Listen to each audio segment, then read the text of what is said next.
And welcome to Ephemera. I am fantasy author KT Brisky. And I'm editor Jen R. Albert. We hope you're enjoying our theme music courtesy of Alex White. Welcome to anybody joining us for the first time, and welcome back to those who have visited our virtual home before. For those of you who are new, Ephemera is an award-nominated reading series chaired by KT and myself. Pre-COVID, we held events in the Glad Day bookshop, and we are thrilled to enjoy the bewitchment of music, history, and art with you right here on YouTube. We would like to begin tonight by acknowledging that the land on which I live and work is the traditional territory of many nations, including the Mississaugas of the Credit, the Anishinabeg, the Chippewa, the Haudenosaunee, and the Wendat peoples, and is now home to many diverse First Nations, Inuit, and Métis peoples. This land is covered under Treaty 13 and is part of the Dish with One Spoon. And the land on which I live and work is situated upon the traditional territories of the Erie, Neutral, Huron-Wendat, Haudenosaunee, and Mississaugas, and is covered by the Dish with One Spoon Wampum Belt Covenant. Additionally, this land is covered by the Between the Lakes Purchase 1792 between the Crown and the Mississaugas of the Credit First Nation. Our theme tonight is Bewitchment, and with spooky season also comes harvest season, at least here in Canada. And this comes with a refocus on the land. This month, the Simquah First Nation and the Stony Creek First Nation will be jointly participating in a harvest ceremony and elk hunt in Jasper National Park in accordance with an ancient treaty between the two nations, focused on the mutual commitment to share resources. The nations who were pushed off the land by the Park Service haven't been able to participate in this shared ritual since Jasper was established as a national park over 100 years ago. Beautiful as they are, the history of Canada's national parks is a dark one, steeped in colonialism and dispossession, displacement of Indigenous people, and forced labor. As a side note, much of the infrastructure in Jasper itself was built on the backs of interned Japanese Canadians in World War II. We do think of our national parks as pristine, untouched nature, something that needs to be held in its original pure state. However, many of them retain this beauty thanks to their original stewards, having been actively managed and cared for by Indigenous nations for thousands of years. That was before Parks Canada ousted them, severing them from needed natural resources such as game and medicinal plants. For example, the Stoney were excluded during the establishment of Banff National Park, only to be let back in once a year as park attractions for entertainment. First Nations were also removed for the creation of Vancouver's Stanley Park, Ontario's Algonquin Park, many of our prized national gems. In 1936, members of the Kissakoan Ojibwe band were expelled from a fishing station within the newly created Riding Mountain National Park in Manitoba, watching their houses burn as they left in wagons. All of this in the name of preservation.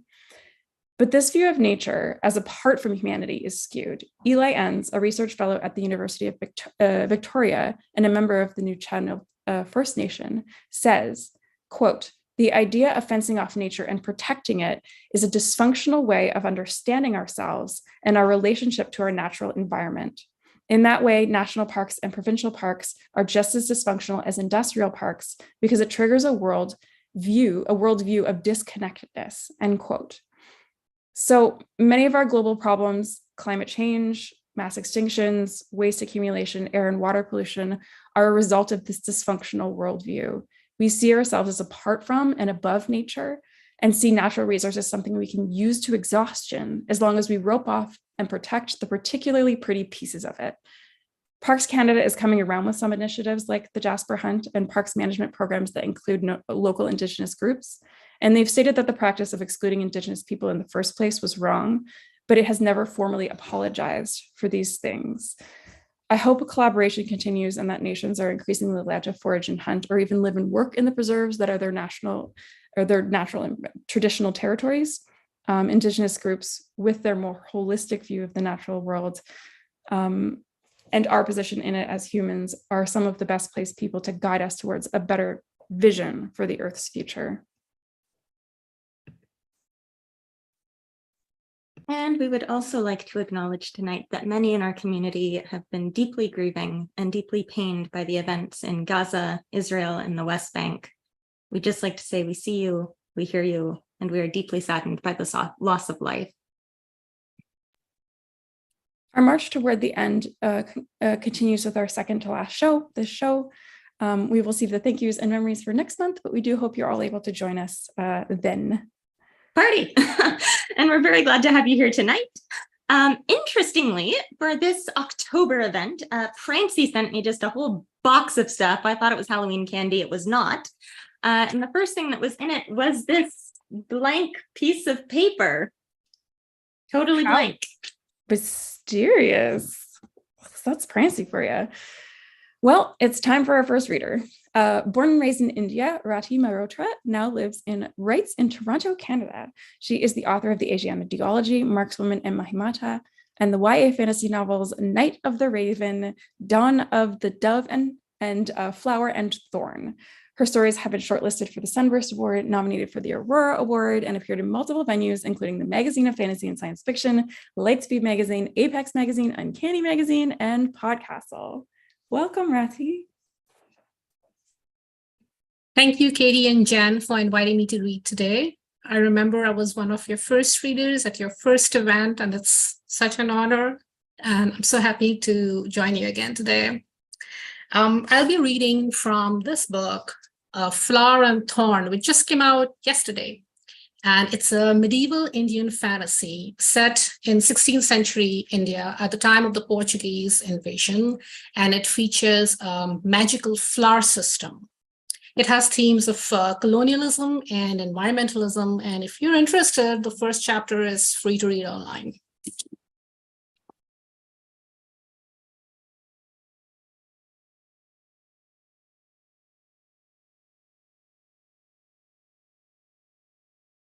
The man had been dead for a while, as was obvious from his stench. He lay spread-eagled on the cracked white earth of the salt desert. His skin burned reddish-brown by the sun, the buttons of his faded shirt straining against the bloat of his stomach. In the hollow of his outstretched palm, in ludicrous contrast, glowed a blue star, bright and impossible. Irinia leaned forward and stared at it, her gut churning, wishing she could leave it alone, but knowing she would not. Flowers were rare in the Rann of Kutch. Years of over-harvesting and destruction of the hives they depended on had nearly wiped them out. This blue star would be worth a gold moher at least. Farban poked her shoulder, making her start. Go on. It's not like he's going to jump up and throttle you. She shot him a glare. Why don't you get it? He took a hasty step back, raising his hands in mock horror. I made lunch. As if there was any comparison between making a few rotlars and plucking a flower from an extremely dead man's hand. Some flower hunting partner you are, she muttered under her breath. She set down her potli and wiped the sweat trickling down her face with the edge of her dupatta. They'd seen bodies in the salt flats before. Men who came for the magic flowers of the Rann and met death instead. The monsoon rains washed their remains out to sea every year. But they'd never seen one with an actual flower. Nor had they seen one who was so obviously a foreigner, from the strange cut of his clothes to the light-colored eyes and hair. The elders would not be happy about this. It meant that knowledge of the magic flowers had leaked beyond the boundaries of the Indian subcontinent.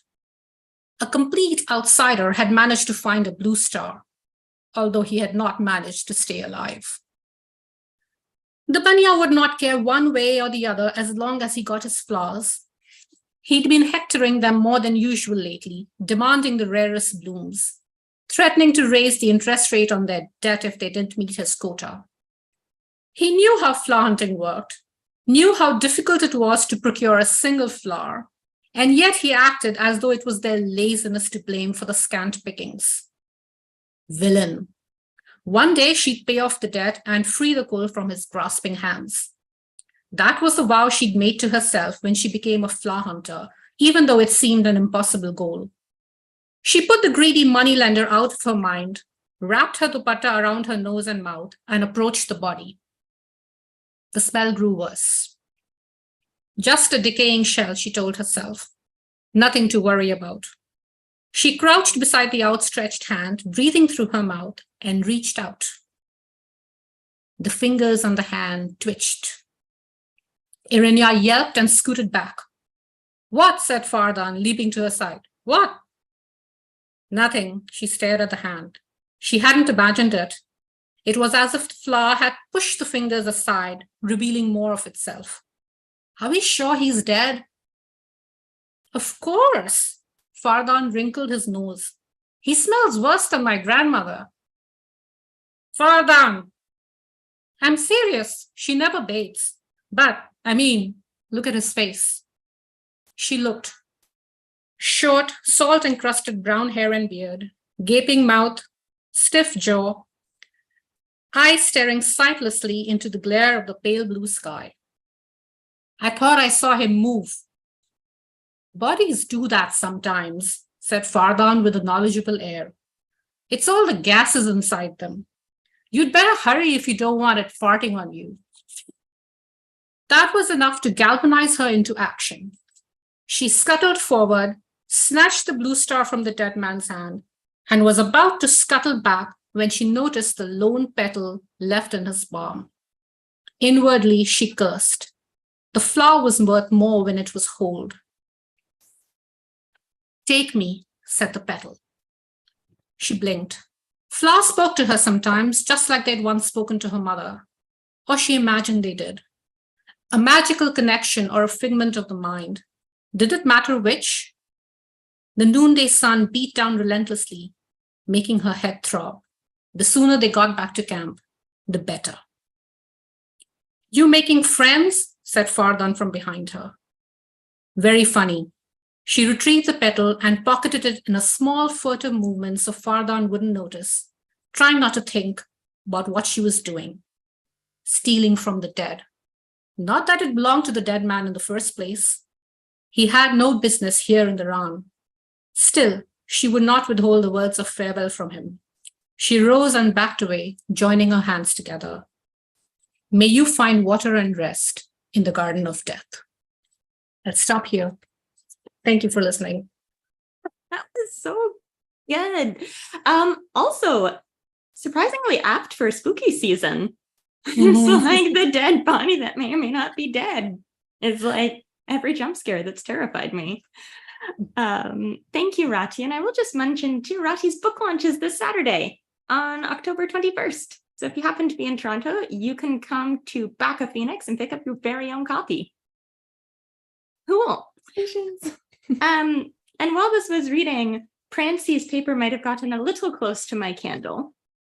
Are you okay? Yes, but look what happened to it. It's a deer, I think, and a heart.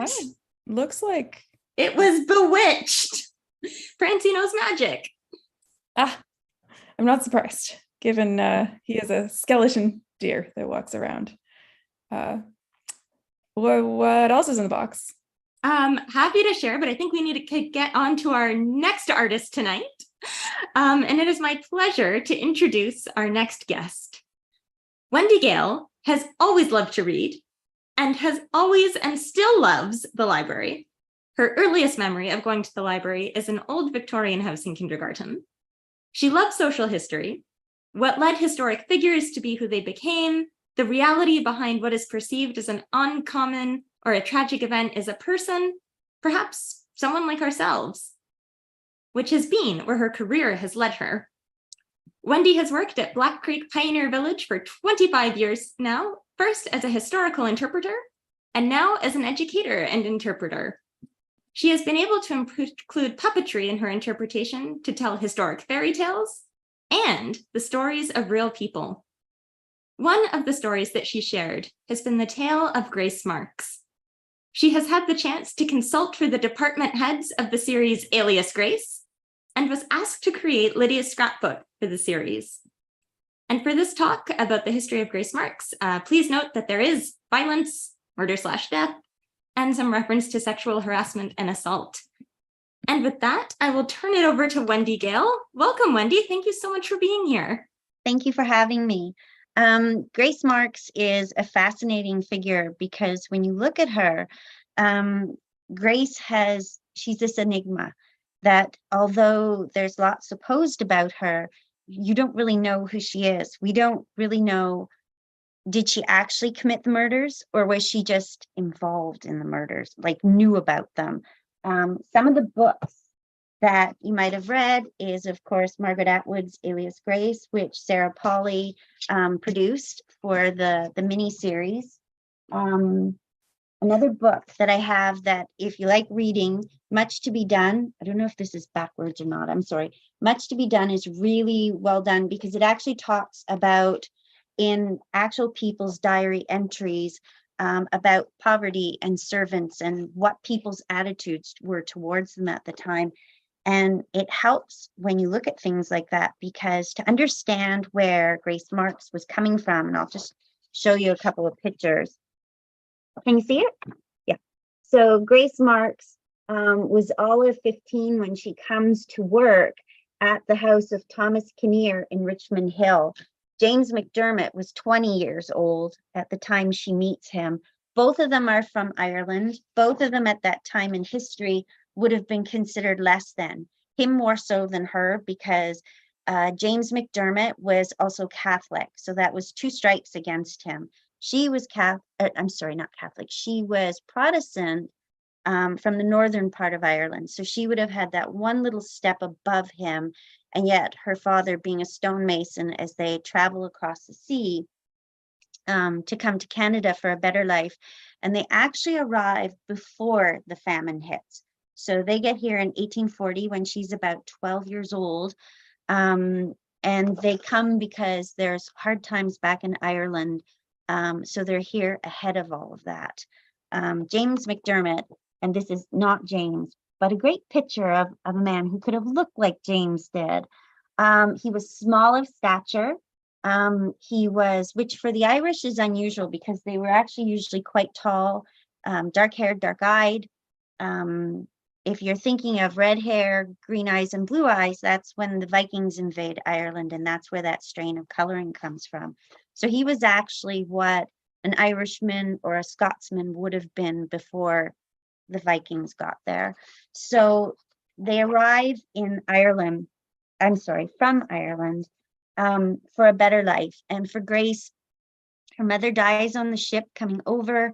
And what you're reading when you're reading Alias Grace, you have to remember a lot of what Margaret Atwood took was from accounts by people like Susanna Moodie. Have any of you ever read maybe Roughing It in the Bush or Life in the Clearing? Is where she gets a lot of her information about Grace. She actually goes to the Kingston Penitentiary. One of the things to do for gentry at that period in time was to travel your way along to the Kingston Penitentiary, try out the food that the inmates were being served, watch them in the workrooms, see how they were supposedly being treated.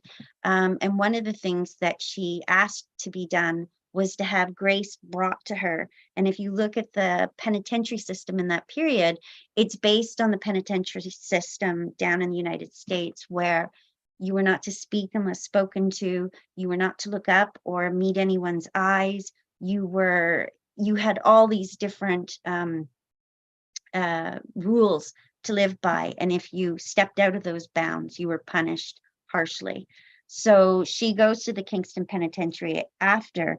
But what leads up to it is her being in Toronto and being sent out very early, by probably a few months after they got here, sent out to work as a maid of all work, which basically meant that you're sent out to work and do the drudgery that the lady of the house does not want to do. So it's laundry, it's dishes, it's anything they can think of. It's emptying the chamber pots, taking away the swill. It's everything and anything. So for her, when she meets Nancy Montgomery on Lott Street at a shoemaker's house, is where she was actually working at the time. Nancy is this effervescent, charming woman who offers her a job at better pay than she was actually getting. And so she accepts.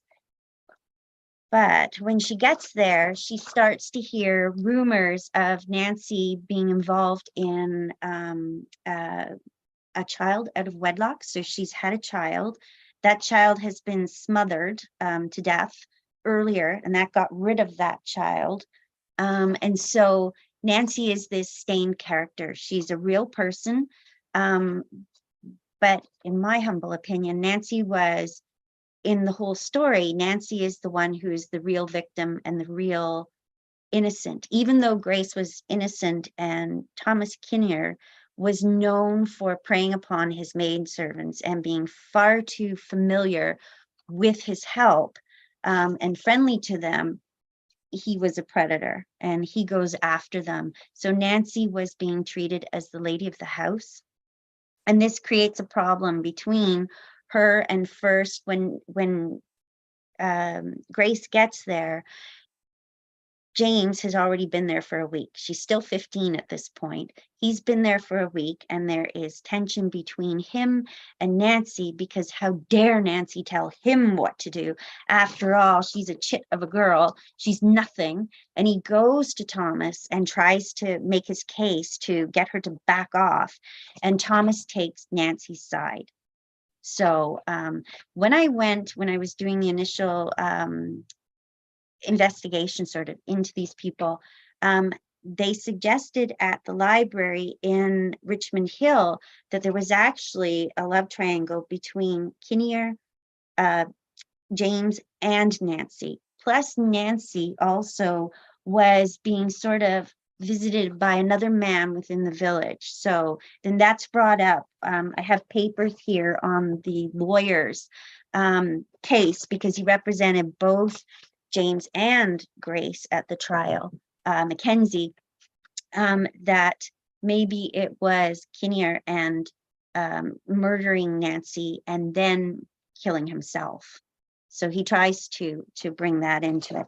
But with the two women, what you find is that this familiarity, Nancy runs cold and hot. She's mercurial. You can't trust what her feelings are going to be. And so at some point, she's very friendly. She's high-spirited. She's charming to them. And at other points, she's slapping you across the face. She's getting you fired, which for Grace at that point, just recently arriving in Toronto from Ireland, being fired and not realizing that in Ontario, they were desperate for housemaids or maid of all works. She wouldn't have known that yet. That would have been something that she wouldn't have realized yet. And then you've got Nancy, who's being treated as though she's the lady of the house. So this all boils over one hot summer night. James McDermott has an account of what he says happened, and Grace has an account of what she says happened. And this is from a book, The County of York. And I'll just read you a quick little excerpt of what Grace, when she's caught, because they actually do get away. So they commit the murder. What they do is he takes an axe to the back of Grace's head when she's in the kitchen. Not Grace, I'm sorry, to Nancy's head when she's in the kitchen. Grace is out in the yard getting water from the pump. He smacks her on the back of the head, drags her to the root cellar and throws her down it, but she's not dead. So he then commands for Grace to give her her kerchief from around her neck. And in one account, his account, Grace does the strangling. In Grace's account, she gives the kerchief, he takes it, locks the door down, and he goes down and finishes off the deed. Now, if you read Life in the Clearing, you'll also read that Susanna Moody claims that, oh my goodness, after he'd finished that, he takes that axe and he chops them all up. But that was just fanciful thinking on Susanna's part. She did like to embellish. So that didn't happen. She just got shoved underneath a wash tub and was left there on a hot July day. So you can imagine what that must have been like. So Grace's confession that they got after they rousted them from, they had escaped to Lewiston, New York, where they should have been safe because now they were on foreign territory, but they go round everything and they grab these two people up, Grace and James, from the United States, and they drag them back to Canada, whereupon they set upon the two of them and they get confessions out of them because they were the only two that knew what happened. There was no one else in that house to say what had happened. It was all circumstantial. But because they're not knowledgeable enough, they go along and they start confessing. So Grace says, "My name is Grace Marks, and I am the daughter of John Marks, who lives in the township of Toronto. He is a stonemason by trade. We came to this country from the north of Ireland about 3 years ago. I have 4 sisters and 4 brothers, 1 sister and 1 brother who are older than I am. I was 16 years old last July. I lived servant during the 3 years I have been in Canada at various places. In June last, I went to live with Thomas Watson, shoemaker on Lot Street, where Nancy came many times. McDermott had been, I understood, about a week at the house. This is after she arrives there. Everything went on very quietly for a fortnight, except the housekeeper several times scolding McDermott for not doing his work faithfully, and she gave him a fortnight's warning that within the month he was to leave, and she would pay him his wages. He often told me after that he was glad he was going, but he would have satisfaction before he left." So this is Grace's account, that this is putting the blame on him, and he, in his own right, just before he's about to be hung, because he believed that his sentence would be commuted like Grace's was, because they both get the death penalty. The lawyer goes in and speaks to him to hear what he's got to say, and he just blurbs out that he committed the murder, that he point blank shot Kinnear in the chest. They never tried them for Nancy's murder. So this is why Grace gets pardoned. But he says, "Grace," said he, "has been reprieved and her sentence commuted to imprisonment in penitentiary for life. This seems very unjust to me, for she is certainly more criminal than I am. If she had not instigated me to commit the murder, I never would have been done." So he's laying the blame squarely on her. They have been compared to both Carla Momoka and Paul Bernardo as an earlier set of them. So what entails is after they commit the murders, they then go careening through the house. Thomas Kinnear had never brought home money from the bank as they had thought he had. He just moved money around. So what they decide to do is they ransack the house. They ransack the clothes right off the bodies as well. And then they proceed to run away. So they run with the clothes into the night. They steal the horse and cart. They get to Toronto and at 5 a.m, and they bang on the inn to get help. And so you can imagine the dead girl's clothes have been taken from her, like the bonnet and the boots, taken right off their bodies. These are side lacing boots. And so these are taken with them, even when they show up in court in Toronto, when they've been dragged back. Grace is still wearing the dead girl's clothes. He has on Kinnear's boots. So part of what he's claiming, of course, is that he has been bewitched by Grace. This is the cause of the entire thing. And that is the story of Grace Marks and James McDermott. Thank you. That was wonderful. It was truly bewitching. And I think, like, for me, it's so moving to hear the actual words, because I think as writers, we do forget sometimes that the history and the people that we look to for inspiration are real people.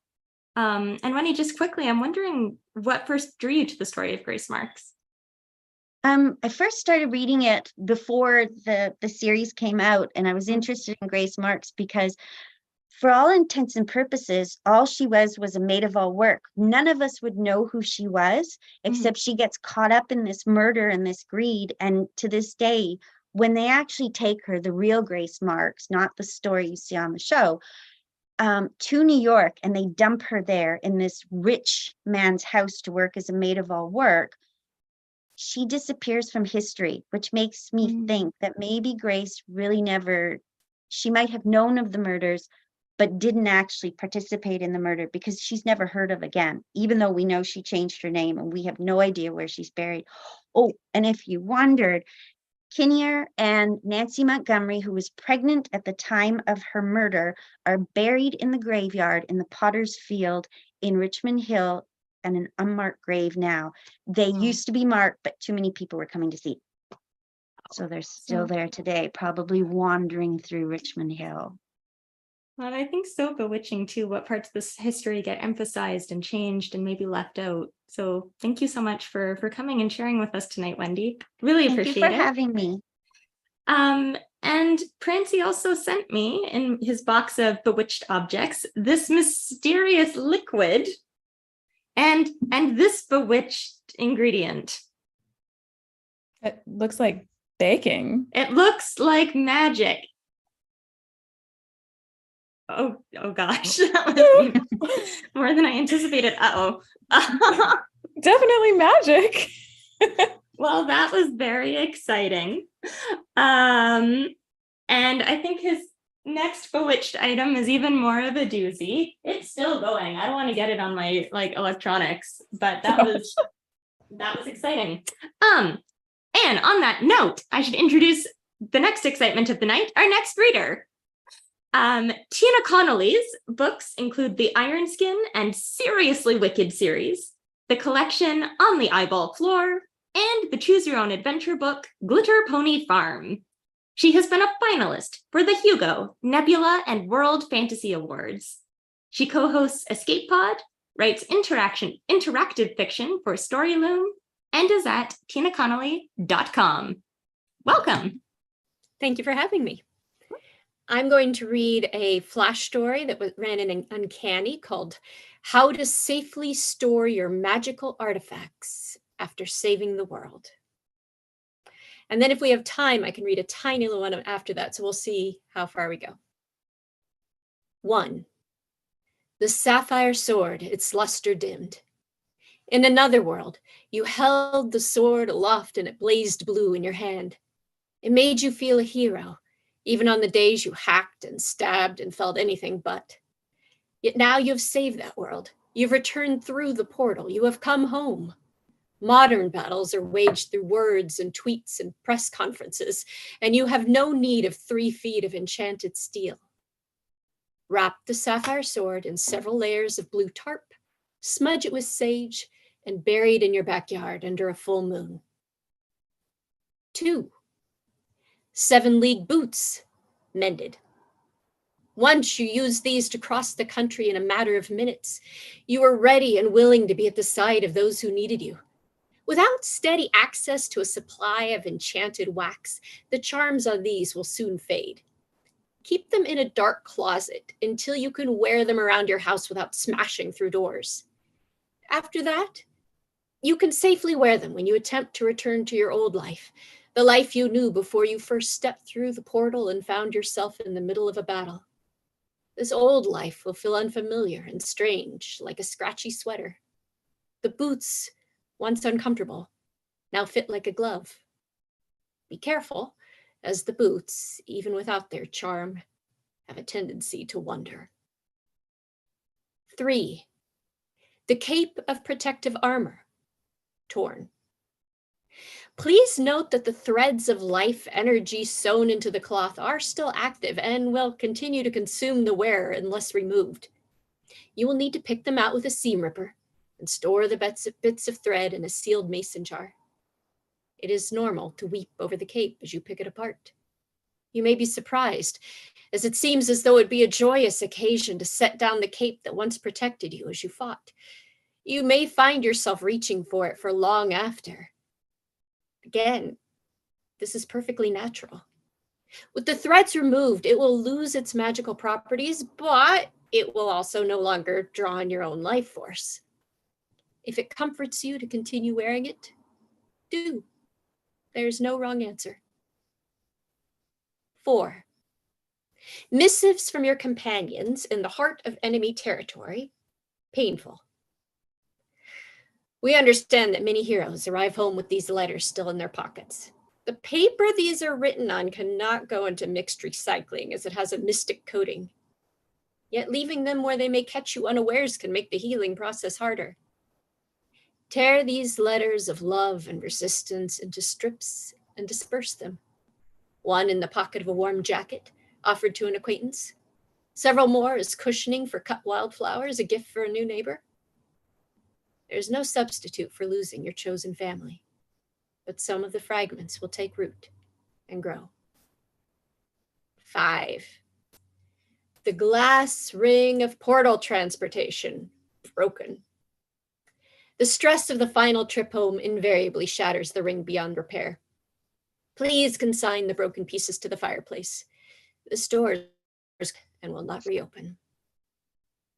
6. The potion of healing, full. Place this by your bedside and drink as necessary when the memories are too much to bear. You will wake at the slightest noise for a long time. A branch tapping on the window is an ogre ready to spear you. A squirrel skittering is a burst of dragonfire the second before it ignites. You will wake in the morning, jaw already clenched, eyes searching for the royal messenger running to you with news of fresh horrors. There is silence in your bedroom, and the silence will seem a trick. 7. The handbook of heroism, stained with your own heart's blood. Once you consulted this guide for advice on everything, how to fletch an arrow, how to make an undetectable poison, how to fall and yet get up again. You annotated notes of resistance in it. You wrote of your triumphs and your despair. It has always had the knack of opening to the page you need. Pick it up, open to a page very near the end. How to safely store your magical artifacts after saving the world. You read about the storage of the sword and the missives and the boots, and you place the ring in the fireplace and the potion by your bed. Drink from the healing potion, it says. Drink again, and you do. Turn the page when you are ready. What did you readily recycle? What was a challenge to set down? The sword waiting at the bottom of the garden is regenerating. It needs time for the blood to leach from its metal, for the protection of the earth to creep over it and heal. The book, with the memory of what you felt and saw and heard, is a touchstone to which you can return when you are met with lies in the future. I was here, it will say to you. These are the truths I saw. These are the horrors I tried to fight. The ring remains shattered. Portals are not always required to reach the battles. And the problem with worlds is that they never stay saved.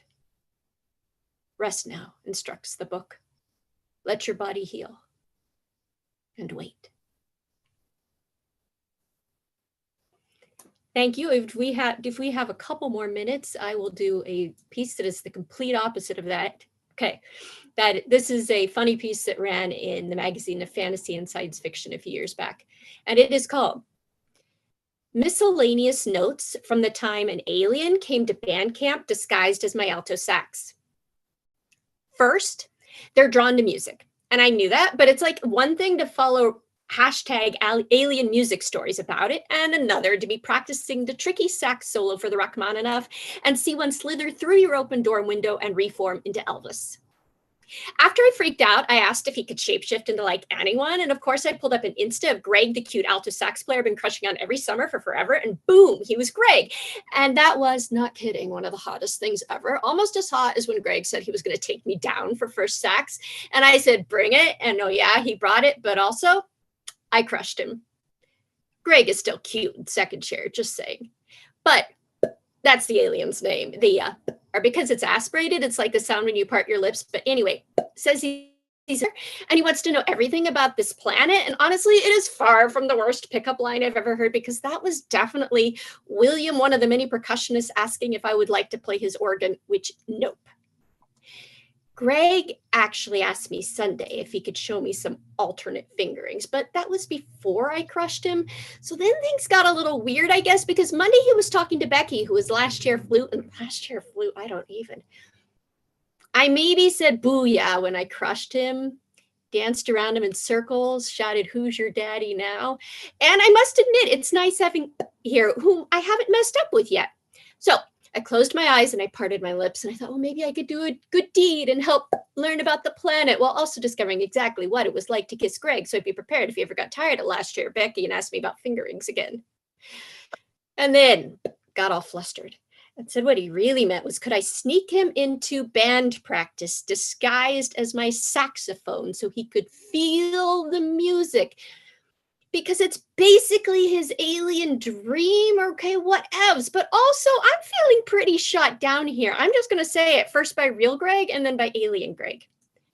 But looked really hopeful, like maybe it'd taken courage to say this to a real human. And I get that, because there are things I want to say to Greg, and they also involve feeling the music, where music is 100% a euphemism. And I said, but my solo, and said, well, he'd been practicing to Kenny G. So I said, lol, okay. And then still as Greg, his voice got squeaky excited and he bounced on my bed, which still cute, honestly. So he folded into an alto sax shape, and I tucked him in my case, and we headed down to the music building. He was really heavy, but hey, the things you suffer for being a good Earth citizen, am I right? We started in with the Rachmaninoff, and after we had to go back a million times for the stupid clarinets, we got to my solo, and I was worried about what it sounded like, not to mention that it is super weird to put your lips all over some alien, although I guess I wasn't so concerned when he looked like Greg. But the director nodded at me, and I took a deep breath, and in we went. I nailed it. Loved it, I could tell. And about 10 bars later, we stopped again because of the stupid clarinets, and Greg leaned over and whispered, "That was awesome. You deserve first chair. You deserve first chair." He said that. "Shoo, I may be a little competitive," I admitted, and he grinned in that Greg way, and I said, "I like competitive." And my heart leapt the way it does at the beginning of Appalachian Overture when the horns come in. "Maybe I shouldn't have shouted booyah," I offered, and Greg kind of coughed and said, "Well, as long as I get to say it next summer when I kick your ass." "Deal," I said. "And a movie, we would kiss now." So of course I stuck out my hand to shake. I am so smooth. Greg looked startled, but then he shook my hand. And my sax chose that moment to form a mouth on the side of my mouthpiece, freaky much, and whisper, "Now, go for it now." "So Greg," I said, "now that I'm first chair and all, can I interest you in a late night practice session where we work on alternate fingerings?" Greg grinned. "Hell yes," he said. Thank you. Those are two very complete, like tonally different pieces. Yes. You are a writer of range. Thank you very much. And both equally bewitching, I will also say. Excellent. Yes, you see a lot of alien alto saxes in the bewitching hours, I'm positive. 100%. Well, certainly bewitched Greg. On that note, I have another bewitched object from Prancy. I don't know. I need to like figure out how to show this. Okay, so see, there's colors, but I have a bewitched pencil. Okay. And then it makes them go into like fireworks. I can move the colors around. Ooh, It's magic. that's fun. Yeah. And a tough act to follow. But I think our next reader will try. Bewitching. Ryan Douglas is a queer horror author from Atlanta, Georgia. He is the author of the New York Times bestselling YA horror novel, The Taking of Jake Livingston, and his short stories appear in horror anthologies Night of the Living Queers and All These Sunken Souls. His poetry will be featured in the upcoming anthology, Poemhood, Our Black Revival. Welcome, Ryan. Hi, thank you. Sorry, I had to switch to my phone because I was having internet difficulties, but You guys can hear me, right? Yep, you're all good. Okay, cool. Thanks. I'm going to be reading from our new Black horror anthology, All These Sunken Souls. This just came out yesterday, and I have a story in here about a Gothic voodoo practitioner that I want to read. I think I'll be able to get through all of it. But I'm just going to read the inside flap, and then I'm just going to jump into the story. Welcome to the dark. We are all familiar with tropes of the horror genre: slasher and victims, demon and the possessed, bloody screams, haunted visions, and the peddler of wares we aren't sure we can trust. In this young adult horror anthology, fans of Jordan Peele, Lovecraft Country, and horror noir will get a little bit of everything they love and a lot of what they fear through a twisted blend of horror lenses, from the thoughtful to the terrifying. From haunted, hungry Victorian mansions, temporal monster-infested asylums, and ravaging zombie apocalypses, to Southern Gothic hoodoo practitioners and cursed patriarchs in search of Black excellence, All These Sunken Souls features the chilling creations of acclaimed bestsellers and hot new talents, with stories from Kaylin Bayron, Danya Coles, Ryan Douglas, Sammy Ellis, Brent Lambert, Asia Monet, Cersei Moskowitz, Joel Rochester, Lozelle Stanberry, and Joelle Wellington.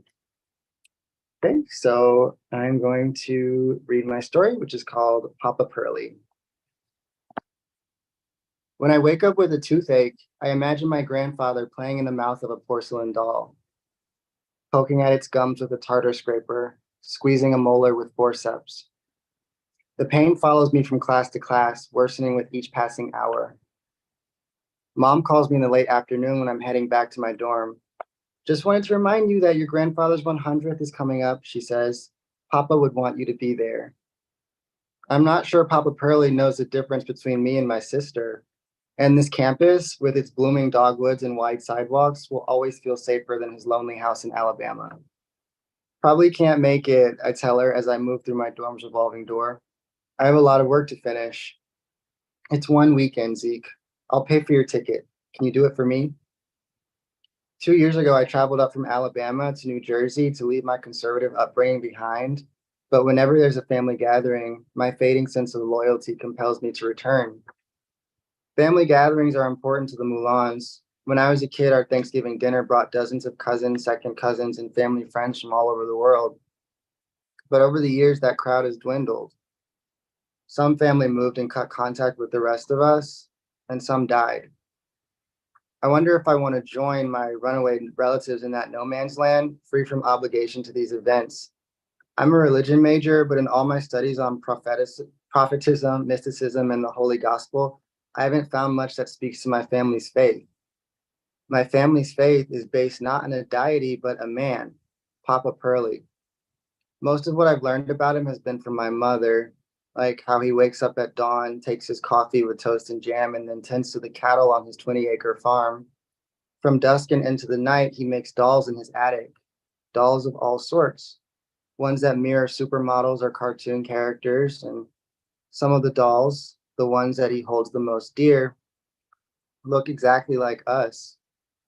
Mom says Papa makes them and remakes them as we grow up, ripping the baby stuffing out and replacing it with harder materials like foam and plastic by the time we hit puberty. On occasion, she's commented on how strange it is, but she says it's his way of keeping track of us when we're not around. Now I find myself in Papa's folk Victorian home for his birthday, and it's like something bigger than me has pulled me there.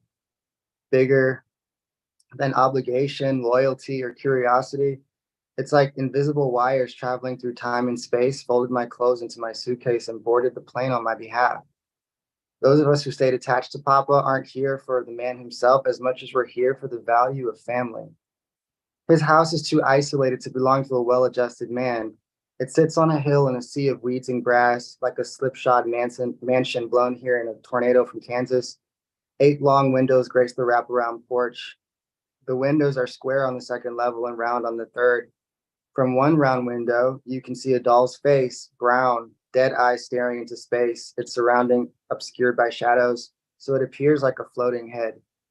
And in the entryway, you see the pictures of Papa toasting with his friends from 60 years ago, of my aunts when they were younger adults posing by the signs of their Ivy League alma maters, of my mother as a little girl next to a doll that looks like her twin. That one freaks me out the most. She does not look happy. Not at all. My Aunt Lauren asked me how school is. Mom asked if I'm unresponsive to her text because I'm busy or if I'm just ignoring her. The questions are ongoing, always the same. And 10 minutes in, I regret even coming. There's a robotic rhythm in everybody's movements. They're in sync as they do different things. Mom and Brandy are very much alike. Same hairstyle, flat ironed and side parted, but mom stops at the shoulders and Brandy's at the forearms. And Aunt Lauren, you can only ever see her half of her at a time because she wears this silk head wrap and sunglasses and gloves, both indoors and out. And it doesn't occur to her to take any of it off until someone comments on it. Aunt Lauren's daughter is my cousin Jada, who always has her shoulders and arms exposed in direct opposition to her mom. I spot her vaping on the balcony. She flinches when I open the door and then relaxes when she sees it's me. I'm ready to go, she says as I rest my elbows on the wooden railing beside her. Before dinner? I don't fuck with anybody here. Not even me? I try to laugh, but nothing comes out. Yeah, no, I get it. Jada looks at me like she can't even say what she's thinking, like I'm too young to know what she knows, even though I'm technically older.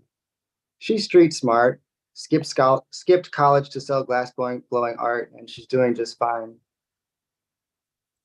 I'm sorry, but I think he's certifiably insane, Jada says, and needs a straitjacket. Who? I ask. You know who. All of us in this family would be cool if it weren't for him. You can't say that, I say. I know. He'll get me, right? She says. Well, he'll get someone. Papa doesn't often punish the youngins as badly as he does the grown-ups, but Jada and I are getting to be grown-ups. I can't have him getting you, I tell her. We're the only queers here. If you go, I go. Jada chuckles. No guarantees. Someone knocks on the glass behind us. My sister's waving us inside. Papa was in the attic as the dinner was prepared, but now he's coming downstairs. We're all waiting at the table. He's been wearing those same faded overalls for his whole 100 years, and they've absorbed every milk stain from infancy, every pea stain from elderhood. He's too old to be so young, but he's outlived the gap in which you'd expect a normal human to kick the bucket and has seemingly done so at no cost to his lucidity or range of motion. Conversation quiets as he waddles through the kitchen, observes the stove, and meets us at the table. He sits at the head before the plate set for him and tucks a napkin in his shirt like a bib. Good evening, Papa, Mama says. He doesn't respond, just lays his big palms up on the table, spurring us to join hands, and then he says a prayer. I close my eyes and then open them. I want to observe Papa when he can't look back, but only one of his eyes is closed. One eye is some sort of enhancement that never closes. It moves like a roving marble of milky glass and watches me as he issues the final line of prayer. And then when we break hands, Papa looks pointedly at Jada and insults her nose piercing. It's just a nose ring, Papa, Aunt Lauren says in defense of her daughter. It's ugly, he says. Good thing it's not for you, Jada snaps. Who's it for then, he says. Satan? My sister laughs and Papa pulls her shoulders back with pride at having said something funny, but I'm almost certain the laugh was one of discomfort. Everyone is stiff as scarecrows, hoping none of this spirals into an argument. It's just a piercing, Jada says. I can express myself. I want to protect my cousin, but I don't know how. Papa says the talented 10th is rolling in his grave seeing you mutilate your pretty face like that. Jada rolls her eyes. What if I don't give a shit about the talented 10th? Something thumps under the table. Jada flinches and so do I, which makes my sister flinch too. Jada, Aunt Lauren's tone is a warning. Her long neck stiffens, her lips tense. She slices her chicken until her knife scrapes the plate. Mom, I don't believe in that. Jada's voice is quiet at first, and then she raises it. I just want to be a regular person.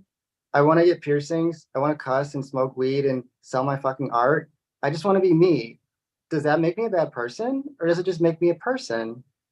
She's right, but I never say it out loud, and I'm scared for her now. Mom is watching Papa. There's hope in her eyes, too much hope for a man she's afraid of, and Papa's not eating anymore. You shouldn't have come here if you intended to break the rules, he tells Jada. No, I shouldn't have. Jada stands up, chair scraping the floor. I did it for the tradition, but I'm getting too old for this. Happy birthday, I guess. She looks at me. You coming, Zeke? I found some motivation to pull my sad, skinny body out of bed for every morning for the last 19 years, but Suddenly, I've forgotten how to move. Jada pulls her face back with defeat and blinks. Typical. Can't trust any of you. With an ironic chuckle, Jada slings a tote bag over her shoulder. There are 2 pins on it that say ACAB and Protect Trans Kids. 2 pins you'd not catch anyone else in here wearing. Papa leaves the table as calmly as if he were fetching a new napkin, and Jada crosses the dining room going the opposite way. A noise stops Jada. Something mechanical like a robot booting up. Blinds made of hard plastic or steel fall over the windows by the balcony and living room. Under other circumstances, I could chalk it up to a modern renovation, a screen to keep the sun out for daytime napping, but we're eating now and not napping. So those shades feel specifically designed to keep anyone from seeing in or out. I'm hoping that my anxiety has conjured some hallucination, because there's no way Papa's trapping us here. There's no way this could be happening again. What the hell? Jada whispers. Aunt Lauren's hand shakes so badly she drops her fork, and Mom shakes too. Jada breaks for the balcony door, and the lights go out, leading us into pitch black darkness. I'm going to stop it there just because there's a lot more, and I don't want to go too long. But yeah, so this came out yesterday, and it's really great. There's about 10 stories in it, so I highly encourage everyone to support it. Thank Because you. that was the best / worst place to stop. Yeah, I wanted to leave it kind of on a cliffhanger. Yeah, you succeeded. That was That's awesome. perfect. That was so good. And I love the details that like are just so nonchalantly dropped, and it's that like, wait, what? Like once the full implication hits, like that's really expertly done. That was amazing. Thank you. I definitely need to pick up this anthology. It's a good day for books yesterday. Mhm. Indeed. And you know, it's been a good day for Prancy, apparently. I'm pretty impressed that our skeleton dear friend knows so much magic. I think he knows more science. Well, that is impressive too. Science and magic, the bones of speculative fiction. What about horror? Look, I try. Ah, and there we have it. I'm gonna bring everybody up here. Say goodbye. Next time, until next time, which is the last time. We are at the second last time now. Please don't forget to follow us on Facebook at Ephemera Series, Twitter for occasional updates, and of course, subscribe to this YouTube page so that you can come next month. One more time, the third Wednesday of the month, 7 p.m. Eastern Time. We'd like to thank the Ontario Arts Council for their funding assistance. And as we close out tonight, we would like to thank our fantastic guests, our composer, Alex White, our friends, families, loved ones, and you. Thank you for staying with us. Next month will be a huge, super cool, fun combination birthday and wake for Prancy. And we will see you then on November 15th, right here on YouTube. Good night. Have a good night.